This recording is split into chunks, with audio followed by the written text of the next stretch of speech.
আমরা মোটামুটি সবাই ফুটিং ডিজাইন জানি, তারপরও কিছু বিষয় নিয়ে আলোচনা না করলেই নয়।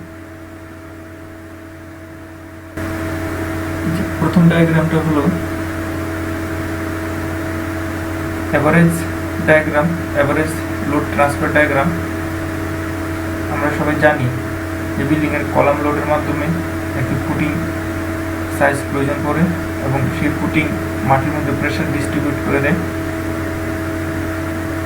তো সাধারণত আমাদের দেশে দুই ধরনের মাটি পাওয়া যায়, কোর্স সয়েল, একটা হলো ক্লে সয়েল। আপনারা প্রথম যে ডায়াগ্রামটা দেখতেছেন সেটা হলো অ্যাজোন। এই নাম্বারটা হলো অ্যাজোন ডায়াগ্রাম, ইউনিফর্ম ডিস্ট্রিবিউট লোড। কিন্তু এই ইউনিফর্ম ডিস্ট্রিবিউট লোডটা কোথেকে আসলো, কীভাবে আসলো, এই বিষয়টা খুব জানা দরকার। আমরা সবাই ইউনিফর্ম ডিস্ট্রিবিউট লোড ধরেই ডিজাইন করে থাকি, কিন্তু আসলে বাস্তব অবস্থায় কিন্তু ইউনিফর্ম ডিস্ট্রিবিউট লোড থাকে না। বাস্তব অবস্থায় তাহলে কীভাবে থাকে? হয় কোর্স সয়েল, মানে কোর্স সয়েল অথবা ক্লে সয়েল। যখন কোর্স সয়েল হয় তখন ফুটিংয়ের লোড সাধারণত ম্যাক্সিমাম লোড সেন্টারে কাজ করে এবং ম্যাক্সিমাম লোডটাই সেন্টার বহন করে এবং তার প্রেশার ডিস্ট্রিবিউশন কার্ভটা নাম্বার 2 বি নাম্বারের মতো হয়। আর ক্লে সয়েলের ক্ষেত্রে প্রেশারটা, ফুটিংয়ের প্রেশারটা মাঝখানে থাকে, কিন্তু মাঝখানে মাটির প্রেশারটা মাঝখানে থাকে না। আপনারা ভালো করে লক্ষ্য করুন, মাটির প্রেশারটা কিন্তু আর মাঝখানে থাকে না। মাটির প্রেশারটা চলে যায় ডিস্ট্রিবিউট হয়ে ত্রিমাত্রিকভাবে এটার চারপাশে।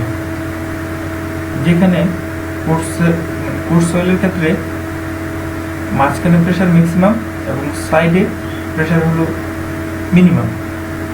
আর ক্লে সয়েলের ক্ষেত্রে মাঝখানে প্রেশার হলো মিনিমাম আর সাইডে প্রেশার হলো ম্যাক্সিমাম। এখান থেকে আমরা কি বুঝলাম? এখান থেকে আমরা বুঝলাম, আমরা যখন ডিজাইন করি তখন আমরা অনেকেই স্লোপ ফুটিং দিই। স্লোপ ফুটিংটা সাধারণত আপনি কোর্স সয়েলের ক্ষেত্রে দিতে পারেন,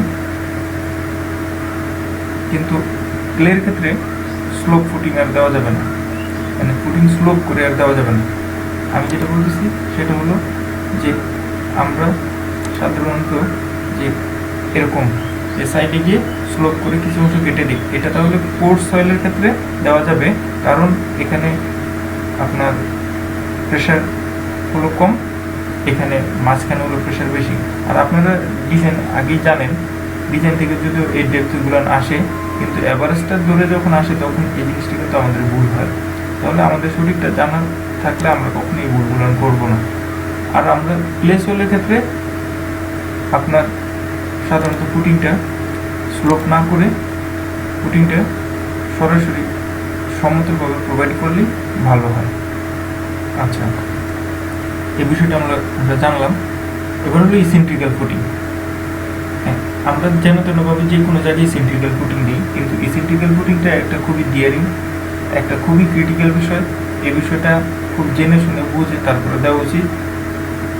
বিশেষ করে আপনার যেখানে হাই সেটেলমেন্ট বা ডিফারেন্সিয়াল সেটেলমেন্ট কাজ করে সেখানে ইসেন্ট্রিক্যাল ফুটিং দেওয়ার কোনো প্রয়োজনই নেই। সাধারণত ইসেন্ট্রিক্যাল ফুটিং দেওয়ার ক্ষেত্রে একটি বিষয় আপনাদের অবশ্যই মাথায় রাখতে হবে, যে কখন ইসেন্ট্রিক্যাল ফুটিং প্রোভাইড করা যাবে বা ডিজাইন করা যাবে। ইসেন্ট্রিক্যাল ফুটিং সাধারণত ডিজাইনের আগে একটি বিষয় খুবই গুরুত্বপূর্ণভাবে মাথায় রাখা প্রয়োজন, সেটা হলো হাইলি কম্প্যাক্টেড সয়েল বা রক সয়েলের ক্ষেত্রে ইসেন্ট্রিক্যাল ফুটিং ডিজাইন করা যাবে। অন্যথায় ক্লে সয়েলের ক্ষেত্রে বা সফট সয়েলের ক্ষেত্রে বা ডিফারেন্সিয়াল সেটেলমেন্টের ক্ষেত্রে কখনোই ইসেন্ট্রিক্যাল ফুটিং ডিজাইন করা যাবে না। এই যে আপনারা নিলসন বইয়ে দেখেন 561 নম্বর পৃষ্ঠায়, essentially loaded footing can be used on highly compacted soil and rock soil. আপনারা দেখছেন পূর্বে যখন ক্লে হয় তখন যেই কলামের সেন্টার বরাবর লোডটার মাটি নেয় না, এটা সরে এটা সাইডে চলে যায়। তখন সাধারণত যে বিষয়টা হয়, তখন ওভারটার্নিং মুভমেন্ট হাইলি ডেভেলপ করে এবং তখন এই ফুটিংটা ফেল হওয়ার সম্ভাবনা থাকে। এখন আপনাদের সাথে আরেকটা বিষয় শেয়ার করব।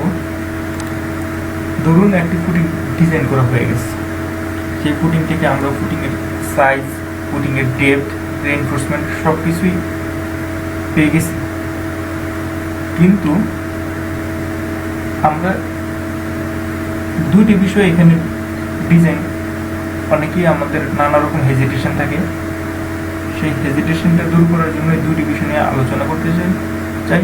সেটা হলো ফুটিংয়ের মেইন রোডের ডেভেলপমেন্ট লেন্থ আর কলামের রোডের ডেভেলপমেন্ট লেন্থ। ফুটিংয়ের মেইন রোডের ডেভেলপমেন্ট লেন্থ এবং কলামের রোডের ডেভেলপমেন্ট লেন্থ, এই দুটো বিষয় কীভাবে সাধারণত আসে চলুন আলোচনা করা যায়। এখন ফুটিংয়ের রোডের ডেভেলপমেন্ট লেন্থ কতটুকু দরকার বা আদৌ লাগবে কি লাগবে না, এই বিষয়টা নিয়ে আলোচনা করব। ফুটিংয়ের যে মেইন রোড, আপনার ডিজাইন কিন্তু কমপ্লিট, আমি আগেই বলছি, ধরুন ডিজাইন হয়ে গেছে, এখন ডেভেলপমেন্ট লেন্থ নিয়ে আমরা আলোচনা করব। এই ডেভেলপমেন্ট লেন্থ প্রয়োজন আছে না নাই? আচ্ছা চলুন আমার একটা এক্সাম্পল দাঁড় করাই এবং ক্যালকুলেশনের মাধ্যমে। Development length LD for number 5 bars, মানে আমি এখানে 5 নাম্বার বার ব্যবহার করছি, তাই এটার জন্য আমরা এই যে এখানে দেখেন আপনি একটি সূত্রের মাধ্যমে আমাদের কি পরিমাণ দরকার, এটা এই সূত্রের মাধ্যমে LD divided by DB equal to FY divided by 20 root over F prime C, এই সূত্রের মাধ্যমে আমরা বের করব যে আমাদের এই যে এলডিতে কি পরিমাণ প্রয়োজন। তাহলে এটা আপনারা ট্রান্সফার করে এফ এর মান আপনারা বের করলেন, সব বের করে আমরা এখানে পাইলাম 30 ইঞ্চি। আমাদের প্রয়োজন হলো 30 ইঞ্চি, ঠিক আছে? তাহলে এবার আমাদের এলডি যে মাটির প্রেশার থেকে আমাদের যে সাইজ পাইছি, যে আমাদের তো এলডি 30 ইঞ্চি প্রোভাইড মানে দরকার, তাহলে আমাদের আছে কত, এল এর মান কত আছে এলডি প্রোভাইড। তাহলে এটা কিভাবে বের করব? এই যে ফেস থেকে ইন পর্যন্ত যে লেন্থ, এই লেন্থ আমরা বের করব। তাহলে এই যে সেন্টার থেকে এল সম্পূর্ণটা এল ডিভাইডেড বাই 2 মাইনাস এটা ক্লিয়ার কভার বাদ যাবে, তাহলে ক্লিয়ার কভার আর বাদ যাবে হলো এই কলামের সেন্টার থেকে কলামের ফেসের দূরত্ব। তাহলে আমরা এই যে এই আমাদের কি পরিমাণ এল প্রোভাইড করছি সেটার লেন্থ পেয়ে যাবো। তাহলে এখান থেকে আপনারা দেখেন, এখান থেকে L divided by 2 minus clear cover minus C by 2, এটা হলো কলামের সেন্টার থেকে ফেসের দূরত্ব। তাহলে এখান থেকে আমরা প্রোভাইড করছি এই ডিজাইনে 25 ইঞ্চি, কিন্তু আমাদের দরকার হলো 30 ইঞ্চি। তাহলে আমাদের এখানে এই ডেভেলপমেন্ট লেন্থটা প্রয়োজন। তাহলে কতটুকু প্রয়োজন? তাহলে এই যে নট ওকে, সুতরাং প্রয়োজন। তাহলে কতটুকু প্রয়োজন?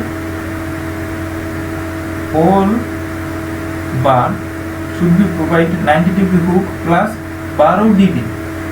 এই যে 12 ডাই অফ বার, তার মানে হলো 7.5 ইঞ্চি। এই ফ্রি ইন্ডে 7.5 ইঞ্চি আপনার হুক প্রয়োজন। এই যে আমরা তাহলে এখানে এই ডেভেলপমেন্ট লেন্থটা কতটুকু দেবো? 7.5 ইঞ্চি আমাদের ক্যালকুলেশন অনুসারে প্রয়োজন। আচ্ছা, এবার আমরা আরেকটি বিষয় জানবো, সেটা হলো যে কলামের থেকে যে রডগুলো প্রোভাইড করা হয়েছে, এই রডগুলোর ডেভেলপমেন্ট লেন্থ নিয়ে আলোচনা করব। আচ্ছা, এটাকে অনেক ক্ষেত্রে ফুটিং কলাম জয়েন্ট বলা হয়। Footing column joint, footing column joint কলামের ডিজাইন অনুসারে অনেক রড প্রয়োজন করতে পারে, কিন্তু ফুটিং কলাম জয়েন্টে আপনার সমস্ত রড প্রোভাইড করতে হবে এমন নির্দিষ্ট কোনো নিয়ম নেই, কিন্তু কি পরিমাণ রড প্রোভাইড করবেন সেটাকে আমরা ডাবল বার বলি। ডাবল বার, তো ডাবল বার প্রোভাইড করার জন্য একটা নির্দিষ্ট সূত্র আছে 0.005A। এই এটা হলো gross area of column, gross area of column তাহলে 1.62 ইঞ্চি স্কয়ার। তাহলে এখানে আমরা সাধারণত একটা এক্সাম্পলের মাধ্যমে দেখার চেষ্টা করতেছি, সেটা হলো 4টা 5 নাম্বার বার শুধু কলাম থেকে ফুটিংয়ে প্রোভাইড করলে যথেষ্ট। এখন সেটার লেন্থ মানে ডেভেলপমেন্ট লেন্থ প্রয়োজন কি প্রয়োজন না সেটা জানা দরকার। চলুন জেনে নিন। এক্ষেত্রে আপনাকে 3টি কন্ডিশন মাথায় রাখতে হবে।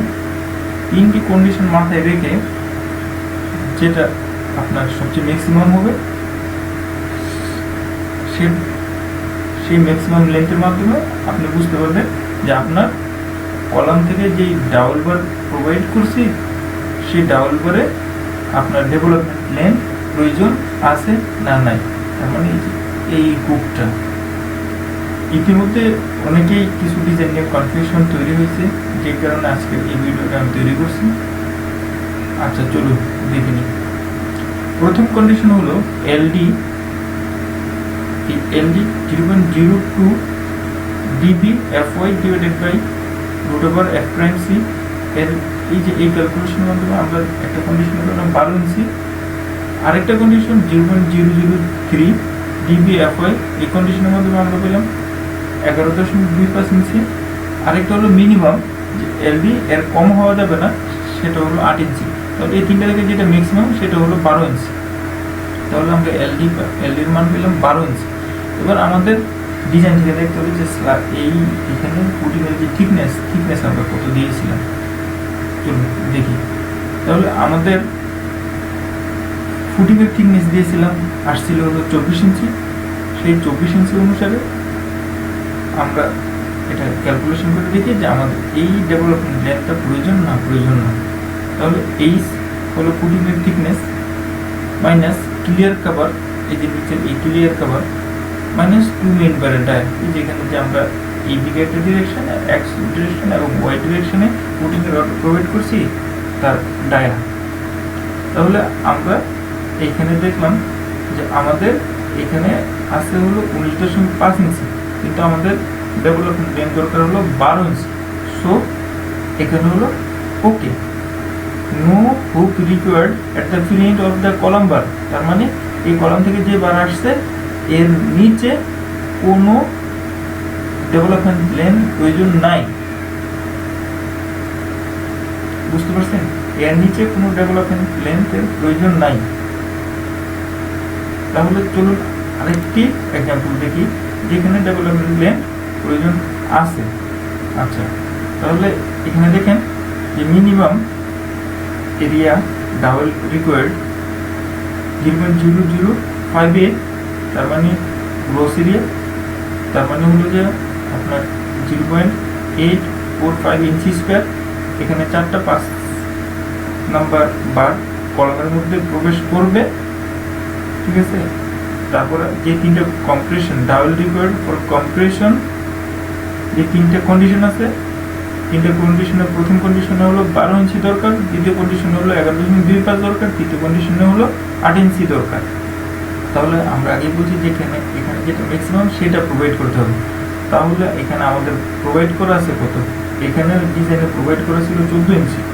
তাহলে H equal to H minus clear cover, যে হচ্ছে ক্লিয়ার কভার 3 ইঞ্চি, 2টা মেইন বার এক্স এবং ওয়াই ডিরেকশনে। তাহলে এখানে 8.25। তাহলে এখানে হলো আপনার 12, মানে আমাদের এখানে আসলে হলো 8.75 ইঞ্চি, কিন্তু প্রোভাইড করতে হবে 12 ইঞ্চি। তার মানে হচ্ছে না। সো এখানে প্রত্যেকটার বার আপনার 90 ডিগ্রি অ্যাঙ্গেলে 18 ইঞ্চি স্কোয়ার বোর্ড রোটেট করতে হবে।